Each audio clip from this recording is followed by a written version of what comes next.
Hi friends, welcome to JSW TV film updates.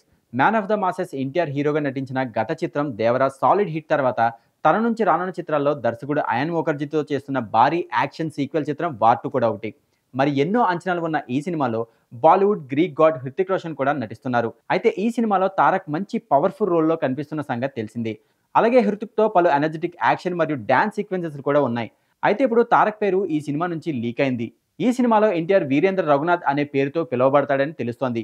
మొత్తానికి మాత్రం powerful నటుడికి మంచి స్క్రీన్ నేమ్ పడినట్టే చెప్పొచ్చు. ఇక ఈ సినిమాని యశ్‌రాజ్ ఫిల్మ్స్ వారు నిర్మిస్తుండగా ఈ ఏడాది స్వతంత్ర దినోత్సవం సందర్భంగా ఈ సినిమాని రిలీజ్ తీసుకొస్తున్నారు. ఇక నెక్స్ట్ అప్డేట్ విషయానికి వస్తే ఐకాన్ స్టార్ అల్లు అర్జున్ ఇటీవల 'పుష్ప 2' మూవీతో భారీ బ్లాక్ బస్టర్ విజయాన్ని అందుకున్నాడు. ఇక ఈ సినిమాకు సంబంధించిన కలెక్షన్స్ బాక్స్ ఆఫీస్ వద్ద దుమ్ములేపేశాయి. అయితే ఈ కలెక్షన్స్ ఫిగర్స్ విషయంలో కొంతమేర అయోమయం అభిమానుల్లో నెలకొన్న సంగతి తెలిసిందే.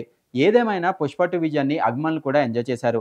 అయితే ఇకపై అల్లు అర్జున్ తన నుంచి రాబోయే ప్రాజెక్టులు, ఇతర విషయాలకు సంబంధించి నేరుగా ఓ స్పోక్స్ పర్సన్ ద్వారా వెల్లడించేందుకు ప్లాన్ చేస్తున్నారట. త్వరలోనే ఒక స్పోక్స్ పర్సన్‌ను ఆయన అపాయింట్మెంట్ చేయనున్నారని, ఆయనకు సంబంధించిన ప్రతి విషయాన్ని ఆ స్పోక్స్ పర్సన్ మాత్రమే రివీల్ చేస్తున్నారని తెలుస్తోంది. ఇలా ఓ స్టార్ హీరో స్పోక్స్ పర్సన్‌ను పెట్టుకోవడం నిజంగా కొత్త ఐడియానే. కానీ ఈ విషయం తెలుసుకున్న అభిమానులు మిశ్రమంగా స్పందిస్తున్నారు. మరిన్ని లేటెస్ట్ అండ్ ఇంట్రెస్టింగ్ అప్డేట్స్ కోసం జేఎస్‌డబ్ల్యూ టీవీని చూడండి.